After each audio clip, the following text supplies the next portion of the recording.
이제 여기는 이제 초교파적으로 우리가 여러 박사님들도 계시고 또 불교하시는 분도 계시고 또 한민족에 또 한국에 대한 한박들에 대한 말씀을 하시는 분도 계시고 하시기 때문에 내가 옳으니 네가 그르니 하는 그런 개념보다는 이분은 이런 면에서 이렇게 깨달으셔서 이렇게 살고 계시구나. 그렇게 우리가 서로를 인정하면서 하나님 안에서 인류가 다 하나님의 자녀들이잖아요. 그러니까 그러한 자녀들이 어린아이도 있고 또 자라는 청년도 있고 소녀도 있고 청년도 있고 장년도 있고 노년도 있고 말년으로 가는 분도 계시는 것처럼 그러한 영적인 면에서도 그런 자람이 있잖아요.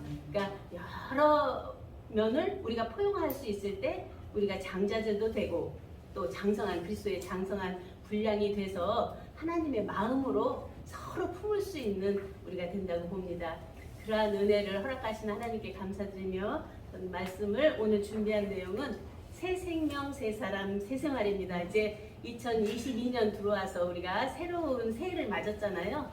그럼 우리가 헌 사람이 되지 말고 새 생명, 거듭난 하나님의 생명으로 거듭난 새 생명이면 전혀 다르죠. 옛사람적인 전에 살아왔던 생명하고 육체적인 생명하고 하나님께로 난 새 생명은 본질이 사실은 달라요. 그래서 사람으로서는 하나님을 볼 수 없다고 했고 아버지 품속에 있는 독생하신 하나님이 나타내셨다고 한 것처럼 우리들 각자도 독생하신 하나님이 나타내신 예수님처럼 우리도 아버지 품속에 있다가 낳은 자들이 돼야 그가 맏아들이 되고 우리는 아들들이 돼서 서로 사랑의 가족도 되고 그런가 하면은 백성도 되고 그런가 하면 성전도 되고 교회도 되고 나라도 되고 집도 되고 밭도 되고 다 되는 거죠. 이러한 면이 이제 신부로 표현할 처녀로 표현할 때가 있고 신부로 표현할 때가 있고 또 낳았으면 어머니로 표현할 때가 있고 또 그 어머니가 또 할머니가 되고 이렇게 되어지는 것처럼 역할은 다양성이 있어요.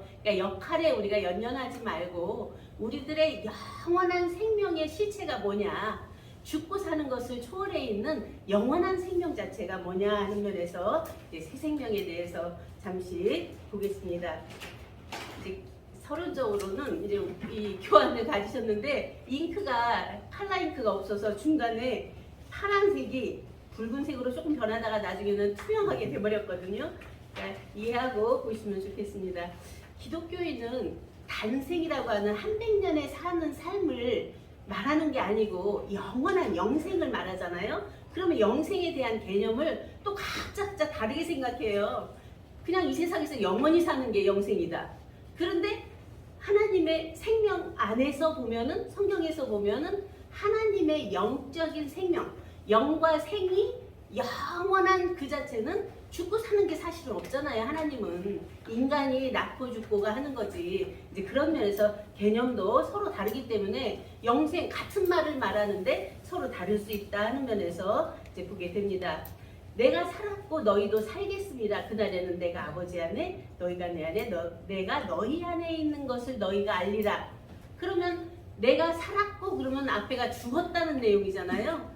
예수님은 죽고 사는 일이 없는데 예수님은 죽고 살죠. 예수는 그리스도는 죽고 살 일이 없잖아요. 이제 그런 면에서 분별이 안 되는 거예요. 죽고 사는 몸적인 거하고 죽고 사는 걸 초월해 있는 영적인 면하고 그 육과 영을 있게 한 생명도 그 안에서 나누어지지 않기 때문에 계속 혼돈이 올 수밖에 없죠. 그러니까 일반 계시 속에서 자연에 나타나는 일반 계시가 있고 안에서 우리 안에 내면적인 면에서 일어나는 영적인 특별 계시가 있고 그 두 면을 초월해서 초월 계시가 있고 하나님 자체 계시가 있는데 이러한 면을 분별하지 않기 때문에 못하기 때문에 계속 혼합적인 면으로 나오기 때문에 혼돈 공허가 계속될 수밖에 없습니다. 하늘에 계신 너희 아버지의 온전하심처럼 너희도 온전하라. 사람이 온전할 수 있나요? 지금 내가 생각하는 것 그런가 하면 내 몸이 계속 늙어가면은 그 온전하다고 할 수 없죠. 내 생각도 왔다 갔다 하면은 그것도 온전하다고 할 수 없죠. 무엇을 온전하다고 할까? 사람이 온전하게 되는 게 육체가 떠나가면 온전하게 된다는 거냐? 아니면 육체 안에 있을 때 이 육체를 초월해서 온전함이 된다는 거냐? 아니면 육체는 되어지지 않기 때문에 영적인 면에서 그 안에 초월된 안에서 온전함이 된다는 거냐. 근데 영도 어떤 때는 아까 막 악령이 들어온다고 했는데 성령이 임할 때는 우리가 막 기쁘잖아요. 성령이 임할 때는 모든 것을 다 원수까지도 사랑하는 마음이 나오잖아요. 근데 떠나가면 싸늘해지거든요. 이제 그런 면에서 영적인 면에서 된다는 것도 한번 넘어가 봐야죠. 육과 영을 있게 한 생명, 그 생명은 이제 우리가 이제 자연 생명에서 볼 수밖에 없잖아요. 자연 생명에서 보면 아버지 안에 온전한 정자, 어머니 안에 온전한 난자가 만나야 아이가 되거든요. 온전하지 못하면 아이를 낳을 수가 없잖아요. 그 생명의 온전함이에요. 그러면 온전하게 되어져서 낳는데 그 생명이 불완전하다. 글쎄요, 생명 자체는 원인자를 말할 때 원인자는 완전한데 거기서 자라는 것은 불완전하다 이렇게 볼 수 있겠죠. 자라가는 것은. 그래서 우리가 이제 그러한 면을 잘 분별해 보면서 이 생명인데 이 생명마저 있게 한 생명은 또 뭐냐, 누구냐 했을 때 우리는 하나님 하잖아요. 그러면 하나님인데 그 하나님이 각자가 생각하는 하나님이 또 달라요. 자기의 상태와 차원과 수준과 가치 기준에 따라서 하나님을 대하는, 하나님을 느끼는 그 자체가 다르거든요. 이제 그런 면에서 우리가 그 하나님을 나로 창조하신 창조주 하나님으로 느끼는 사람도 있고, 나의 영을 부활케 한 자조주인 하나님으로 느낄 수도 있고, 나를 낳으신 생명의 아버지로 느낄 수도 있고, 그런가 하면 그 아버지와 내가 낳기 전에 본래 하나였던 하나님과 하나인 나로 볼 수 있는 이제 그러한 단계가 많은데, 우리들 각자는 어느 차원에서 그러한 하나님도 보고 예수 그리스도도 보고 나도 보고 있는가, 그리고 그런가 하면 우리 형제들을 보고 있는가 하는 것을 우리가 깊이 보아야 된다고 봅니다. 첫 번째로 본 내용이 예수 그리스도의 계시입니다. 예수 그리스도의 계시라 하면은 몽땅 성경 전체죠. 예수 그리스도의 세계가 다 들어있는, 그러면 날 때부터 들어가 있는 거냐, 아니면 낳기 전에 예정하심 속에 있던 아버지 품속에 계신 독생하신 하나님이 태초부터 있는 생명 자체 안에서 나타낸 것이냐, 아니면 그 생명마저 있게 한 태초에 말씀이 계신 말씀 자체 안에서 되어지는 내용이냐 하는 면에서 우리가 근원의 원인자까지를 다 밝혀봐야 그 안에서 나타난 씨와 열매, 씨와 그 안에서 가지 여러 가지 꽃도 나오고 하지만 결국은 열매가 되어져서 원씨와 열매 속에 있는 씨가 같은 씨로 나와져야 하나라고 볼 수 있는 거잖아요. 이제 이런 속에서 예수 그리스도의 계시 속에서 반드시 속히 될 일이라고 그랬거든요. 그 계시는. 그러면 반드시 속히 되는 게 뭐냐? 하나님 씨가 이 땅에 사람을 창조해서 사람 속에서 하나님의 열매, 씨의 부활이잖아요. 그러면 하나님이 원하고 바라는 것은 사람이 아니에요. 사람 속에 계신 하나님 자체를 원하거든요. 하나님은 하나님만 원하거든요. 사람이 사람을 원해서 짝이 돼서 나고가 되듯이 하나님은 하나님의 신부를 만나서 하나님의 아들들을 낳는 것이 목적이잖아요. 그러면서 아름다운 가정을 이루는 이제 그러한 말씀이죠. 이는 태초부터 있는 생명의 말씀인데, 이 말씀을 읽고 듣고 자기가 반드시 속히 되는데 듣고 보고 주목하고 우리 손으로 만진, 그러니까 체지체감한 자체의 태초부터 있는 생명이죠. 이 생명이 바로 어디에 있느냐, 그것을 역사 속에서 이제 밝혀서 구전복음, 이제 성경이 쓰여지기 이전에 언어로 흘러서 내려왔던 구전복음이 있었고, 또 히브리어 자음으로서 왔던 22자에서 축약돼서 있었던 말씀이 있었고, 또 거기에 모음이 붙어서 문자로 왔던 말씀이 있고, 이제 그것이 번역되어 오면서 헬라어, 라틴어, 아람어, 그런가 하면은 영어, 한문, 그리고 한글, 우리가 보고 있는 한글까지 오는데, 거기서 얼마나 많은 사람들의 생각과 뜻이 그 안에 들어갔겠습니까? 분명히 하나님의 감동으로 되었다고 하는데, 그들이 쓴 역사를 보면은 또 그 안에서 많은 오류를 찾아낼 수가 있습니다. 왜? 원문의 번역으로 보면 이제 그러한 면들도 우리가 시시비를 가리지 말고 그 속에서 하나님 자체가 원하고 바라는 뜻 개념으로 가버리면 그 모든 것이 안에서 상대적인 것이 없어져요. 거기서 죄 개념이라든가 악 개념이라든가 심판의 개념이라든가 이런 것은 우리를 사랑해서 그러한 길로 가지 말라고 하는 사랑의 음성으로 들려줘야지 그가 장성한 자로 보여지는 것이죠. 그래서 우리 안에 이제 로마서 8장 29절에 보면 하나님이 미리 아신 자들로 또한 그 아들의 형상을 본받게 하기 위하여 미리 정하셨으니 이는 그로 많은 형제 중에서 맏아들이 되게 하심이라 해서 많은 아들, 만물이 인하고 만물이 말미암은 자에게는 많은 아들을 이끌어 영광에 들어가게 하시는 일에 저희 구원의 주를 고난으로 말미암아 온전케 하심이 합당하다 이렇게 말씀하시잖아요.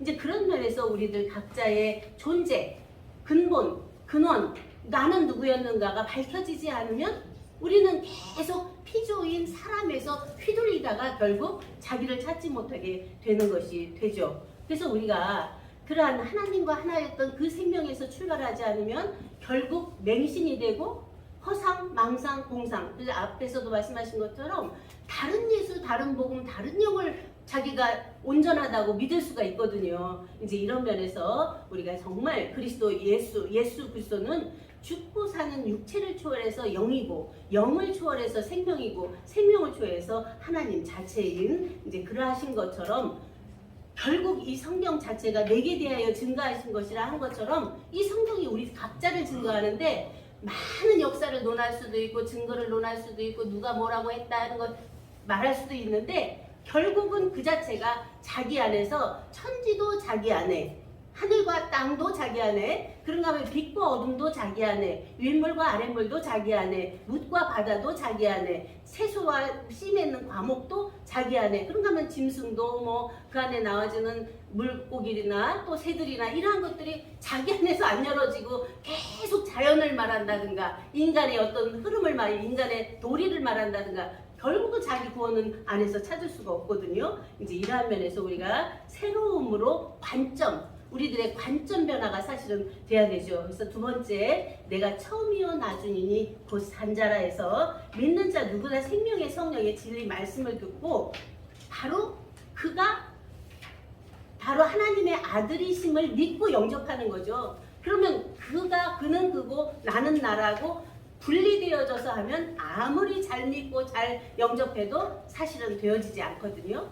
그가 바로 독생자가 나와 하나고 하나님의 생명이 나와 하나일 때 자기 안에서 실존이 안에서 부활되는 것이죠. 나는 처음이요 나중이니 곧 산자라 내가 전에 죽었었노라 볼지어다 이제 세세토록 살아있어 사망과 음부의 열쇠를 가졌노니 그러므로 내 본 것과 이제 있는 일과 장차될 일을 기록하라 해서 나는 처음이요 나중이다 알파와 오메가다 알레프와 타부다 해서 근본 원천의 시작과 끝이 예수님인 것처럼 우리 각자의 나도 내가 처음이고 내가 나중이죠. 내가 마지막이죠. 이러한 면에서 그 처음과 나중을 있게 한 하나님의 생명의 온전함으로 안에서 되어지지 않으면 결국은 자기가 피조에 전락할 수밖에 없습니다. 이런 속에서 바로 죄와 사망의 법에 갇혀 죽어 있었던 우리 각자가 태초부터 계신 하나님 생명이 살아나는 실질성인데 이것이 바로 우리 각자 안에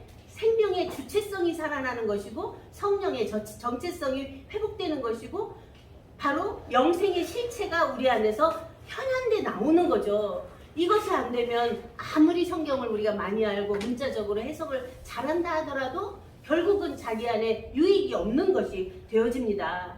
잠자는 자여 깨어서 죽은 자들 가운데서 일어나라 그리스도께서 내게 비추시리라 하신 말씀이 에베소서 5장 4절이죠. 그런가 하면 죽은 자들이 하나님 아들의 음성을 들을 때가 오나니 곧 이때라 듣는 자는 살아나리라 해서 요한복음 5장 25절이죠. 이러한 말씀들이 이제 죽은 자들이 하나님의 아들의 음성을 듣는다. 죽은 자 못 듣거든요.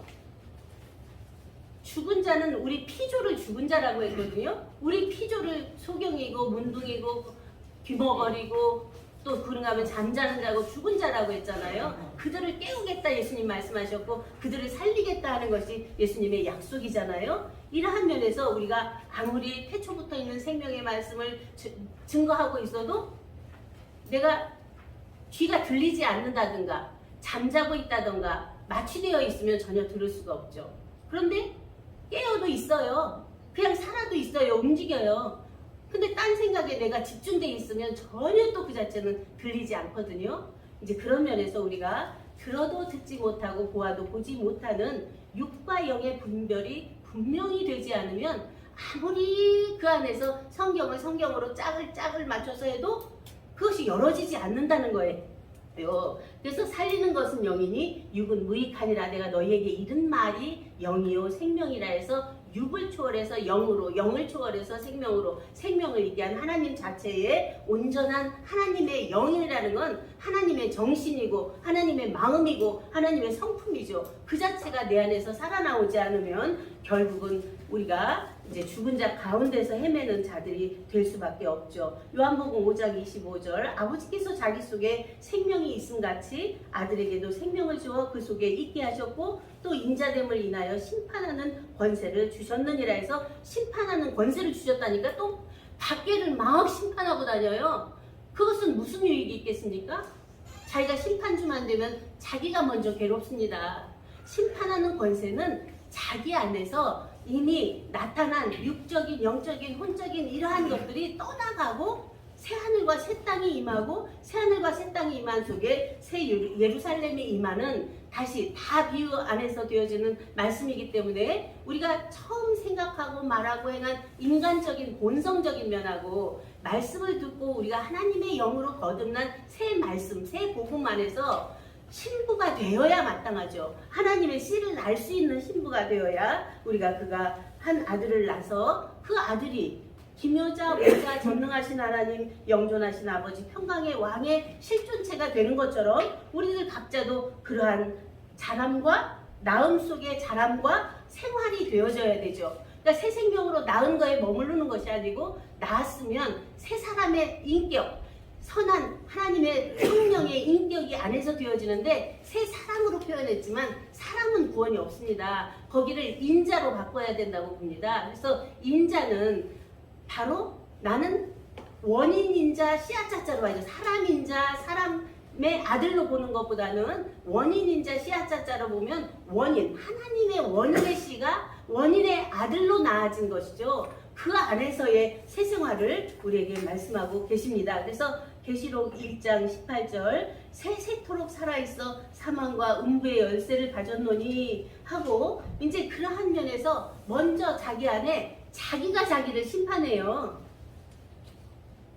자기 안에 더러운 불의한 육체가 있고 더러운 영이 있고 의로운 영이 있고 거룩한 생명이 있습니다. 이것이 심판이라고 하니까 막 그것을 멸해서 막 그 안에 죽게 하고 하는 것이 아니라 나누고 분별해서 그 안에서 놓고 초월하는 것을 그 안에서 감추어 놓고 있다고 봅니다. 이런 것이 이제 우리 안에서는 모든 것이 행한 대로 나타나죠. 내가 말하고 있는 이것도 결과체의 열매요. 내 모습도 결과체의 열매인데 그 안에서 씨, 그 열매를 되게 하고 있는 원인자의 씨를 우리가 보지 못하면 계속 단편적으로 나와 있는 그 모습만 가지고 우리가 판단할 수가 있죠. 그 열매 속에 무수한 과정이 있잖아요. 열매가 되게 하기까지는 누구에게나 생로병사 있고 희노애락 있고 다 있거든요. 인생의 여정이. 그런데 그것마저 놓고 보면은 영적인 면에서도 계속 자기 안에 얼마나 많은 분들이 우리가 이제 여기 계신 분들은 목회자들 거의 대부분 목회자시고 또 종교의 최고 위치에 계시는 분들이기 때문에 얼마나 많은 속에서 기도와 자기의 어떤 성장 안에서 수도와 그런가 하면은 자기의 새롭게 되어지기 위한 몸부림을 얼마나 많이 하고 왔습니까? 이러한 것이 몽땅 함축돼서 나와진 결과체가 지금 우리의 말에서 사랑이 나와지고 있느냐, 행동에서 우리의 모든 것을 하나님의 심정으로 품는 우리의 삶이 되어지고 있느냐 하는 면에서 이제 우리들의 생활을 다시 한번 깊게 보아야 된다고 봅니다. 그런 속에서 이제 내가 세 번째 보는 내용은 내가 성령에 감동하였더니 해서 나와져요. 성령에 감동되지 못하면 계속 아까 악령이 들어온다고 그랬는데 악한 생각이 본성적으로 인간 안에 다 있어요. 왜? 자기 육체를 살게 하기 위한 본성이 나밖에 없거든요. 그래서 나쁜 놈, 나쁜 놈이라고 그러잖아요. 그러니까 나를 위한 면으로 개체가 다 자기중심적으로 되어 있는데 성령의 감동을 받은 자들은 다르거든요. 성령이 임하시면 너희가 권능을 받고 유대와 사마리아 땅 끝까지 예루살렘과 해서 땅 끝까지 이르러 내 증인이 되리라 하신 말씀도 하셨지만 다윗에게도 성령이 감동하여 친히 말하되 주께서 내 주께 이르시되 내가 내 원수를 내 발 아래 둘 때까지 내 우편에 앉았으라 하셨도다. 같은 말씀 하셨거든요. 예수님 때도 똑같이 이제 고린도서에 보면 15장에 보면은 바울 사도도 그 말씀을 하고 계시잖아요. 이제 그런 속에서 예수님도 세례를 받으실 때 성령이 비둘기같이 자기 안에 내림도 보고 성령에 이끌려서 마귀 시험도 당하고 오직 성령이 너에게 임하면 우리가 권능을 받고 증인이 된다고 하는 말씀들은 내가 지금까지 왔던 내 본성적 영을 놓고 하나님의 거룩한 성령, 아름답고 멋스럽고 존귀하고 사랑의 실체인 그 영이 내 안에 임해 있으면 그런 악령들은 침범할 수가 없거든요. 이런 속에서 우리가 이제 요한계시록 22장 7절에 내가 속히 오리니 이 책의 예언의 말씀을 지키는 자가 복이 있으리라 하신 말씀이나 또 3장 21절에 내가 이기고 아버지 보좌에 앉은 것 같이 이기는 그에게도 내가 내 보좌에 함께 하여 준다고 말씀하고 계시죠. 그러면 우리들 각자가 내 안에 와지는 미혹들이 많잖아요. 육체적인 면에서도 뭐 잘 먹고 잘 사는 사람들 보면은 저런 미혹도 받을 수 있고, 그런가 건강에 대해서도 그런가 하면은 사람과의 관계 속에서도 많은 미혹이 있을 수 있는데 그러한 미혹들이 들어오지 않는 건 성령에 감동된 안에서는 그 자체가 들어오지 않거든요. 이제 그런 속에서 우리가 보좌에 앉는 그 자체는 바로 영광이고 거룩이고 존귀고 사랑이고 모든 하나님의 속성이 몽땅 안에 있는 거죠. 그것이 보좌고 나라고 성전이고 집이고 방이고 모든 바친 정결하고 깨끗하고 순수하고 순결한 우리들의 심령 상태죠. 이러한 면에서 우리가 이제 우리들의 외연적인 면과 내연적인 면이 있죠. 이 내면적인 것은 분명히 외연적인 것은 상황과 여건에 따라서 우리가 움직여지잖아요. 근데 그 상황과 여건은 변화하고 불변하는 것이 그것이 본 원리예요. 변화하는 것이 불변하는 원리예요. 그러니까 변화불변 속에서 계속 있잖아요. 그런가 하면 내연의 정신세계는 수수작용을 해요. 내가 이 안에서 악한 것을 품으면 밖에 있는 분들이 금방 마음 상태가 악해져요. 왜? 상대로 걸리니까. 내 안에서 사랑을 내뿜으면 그들 안에서 온화함이 되어져서 함께 사랑이 되어져요. 이러한 것처럼 수수작용이 안에서 되어지거든요. 이제 이러한 면에서 우리가 하나님의 말씀과 진리의 성령과 진리의 생명이 모두 하나님께로 나온 것인데 피조는 그것을 알 수가 없다는 거예요.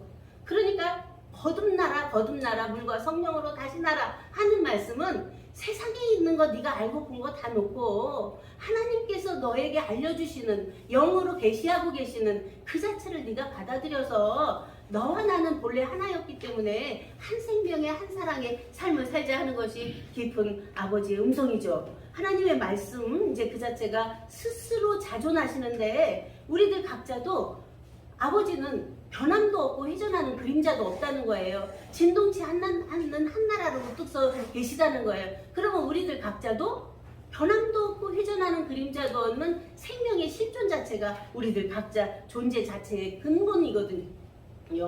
이러한 알미 우리 안에서 믿음이 되면 이 믿음이 실상이 되고 실상이 되면 그러한 삶이 새 생명, 새 사람, 새 생활의 삶이 우리 안에서는 되어져 나타나죠. 결론을 말씀드리겠습니다. 아버지의 온전하심처럼 너희도 온전하라 하신 온전케 되는 실체는 창조된 사람이 아니에요. 여기서 우리가 계속 미혹받고 우리가 혼돈 속에 있습니다. 창조된 사람 속에 하나님의 생명이 계시거든요. 그 생명은 자연 본성적인 만들어지고 지어진 사람 모든 상태와 차원과 수준과 가치 기준이 떠나가는 거예요. 그리고 내가 알았고 보았고 깨달았다고 하는 걸 자기 안에 고정시키거든요. 이것이 얼마나 자기를 악하게도 만들고 하나님 자체와 함께 그 안에서 사랑을 누릴 수 있는 것을 맡고 계시는가를 정말 우리들이 깊이 봐야 됩니다. 이제 2022년은 우리가 그러한 면에서 정말 하나님의 온전하심이 우리 안에 온전케 되어져서 모든 선하고 악하고 잘되고 안되고 있고 없고 죽고 살고 선하고 그런 진실하고 거짓된 것에 계속 시시비하는 것에 놓여나서 이 모든 창조를 하신 하나님의 심정, 우리의 영을 부활케 하신 하나님의 심정, 아버지의 심정, 그러면 우리를 낳으신 아버지의 온전하심처럼 온전케 된 우리 안에서 모든 것을 품는 아버지의 심정이 되고, 더 나아가서는 태초부터 계신 이를 아는, 누가 알아요? 태초부터 계신 이가 돼야 태초부터 계신 이를 알 수 있잖아요. 성현을 누가 알아요? 성현이 돼야 한다고 하잖아요. 하나님을 누가 알아요? 하나님이 되어야 하나님을 알 수 있거든요. 이러한 면에서 우리가 이제는 아이에서 청년, 청년에서 아비, 태초부터 계신 이를 아는 데까지 자라남이 있어요. 순간 찰나예요. 그것도 반드시 속히 오리라는 건, 속히라는 거는 탁히인데 즉시라는 거예요. 이때 빛의 세계가 왔잖아요. 점진적으로 일어나는 것이 아니라 내 안에서 지금 빛이 번쩍하고 오는 거예요. 아, 나는 아버지와 하나구나. 본 생명이 하나님 자체 생명이었구나. 그 생명 안에서 나와지는 것은 영광이고 사랑이고 거룩이고 진리고 모든 것이 하나님 자체 성품인데, 그 안에서의 온전한 새 삶이 내 안에 다 주어졌구나. 그것을 발견하지 못했기 때문에 살 수 없었는데, 이제는 발견되었기 때문에 그 안에서 살 수 있는 나로 변화체가 되었구나 하고 새로운 새 출발이 이제 2022년 새 출발입니다. 이것을 다시 말씀드리면, 비유로 말하자면, 이제 우리가 전에 이제 어릴 때 많이 들었던 말씀인데,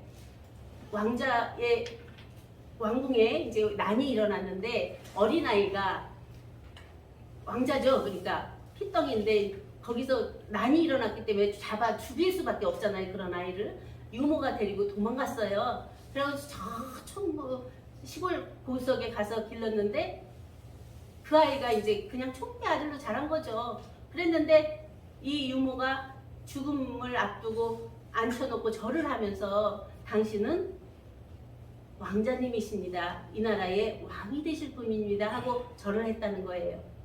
그러면 우리가 전에는 피조적인 면에서 사랑으로만 알았고 영적인 면에서 거듭남만 알았는데, 당신은 하나님의 생명입니다. 하나님의 생명과 하나고 하나님 자체이십니다 하고 우리가 딱 깨달아서 알았는데, 옛적에 살던 생활로 살겠습니까?